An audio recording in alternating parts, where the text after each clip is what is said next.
So what we see is we see the axis, north and south pole, always pointing in the same direction. So as this Earth travels around the sun, no matter what, this axis always points in the same direction all the way around. Okay, so on this shot, you can see the Earth.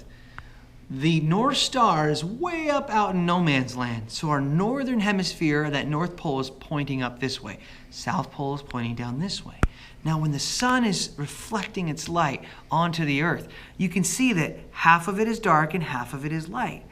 We up here in the northern hemisphere, though, we are tilted away. So if you were to look up here on the top part, in fact, I'll bring you up this way, you can see that there's not a whole lot around that North Pole that's even lit. In fact, the North Pole is going to be in the dark for 24 hours as it's spinning. It's not even going to be able to be in the sunlight in this perspective. We're going to move from this perspective in December 21st, our winter solstice. And I'm going to move this thing around December to January, January to February, and then let's look at it when we're in March. All right, so what we are looking at here is coming out of winter. So we are looking at March. If you remember our last video, we were over here, okay? Now the Earth, as it moves, remember it's rotating. So pretend that this is spinning around its axis. In this model, it's not working, but pretending that it's rotating. We are now in March. Now, if we remember the importance of March, we have 12 hours of day and 12 hours of night. If you notice, the light is lighting up half of the Earth, and it's almost cut right in half from the North Pole to the South Pole, okay? So what we're getting, if we're rotating, the entire Earth is getting about 12 hours of daylight and 12 hours of nighttime, okay? And again, we are right up here. So this would be our spring. Now, after spring, which happens in March, we then move the Earth this way until we are in our new season. Good to go. In summer, as Olaf would say. Yeah!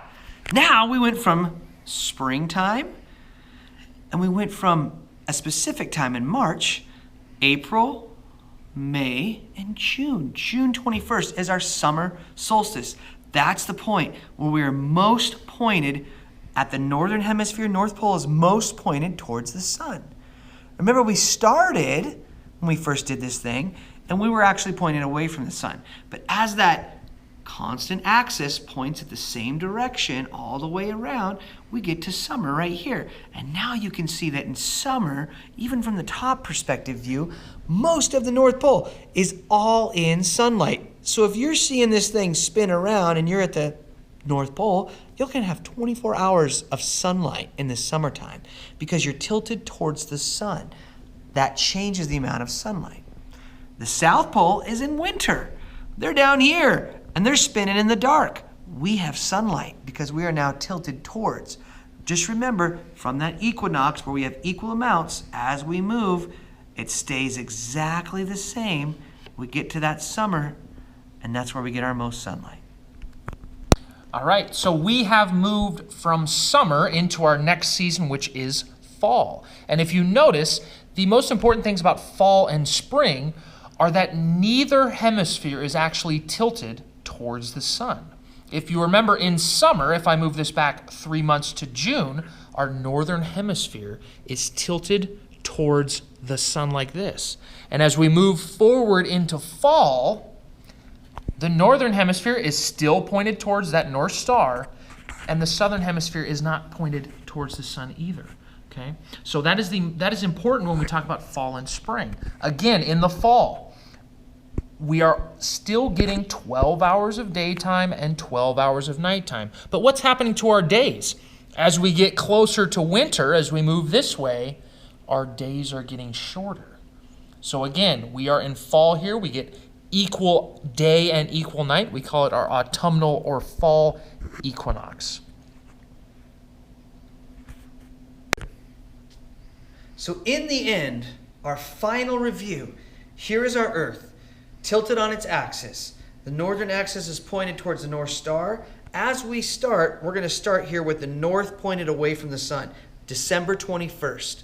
This is our winter solstice. December moves in to January, which then moves into February, which then moves into March. Now we're sitting and pointing sideways to the sun. We're not pointing at it, we're just pointing sideways out towards the North Star.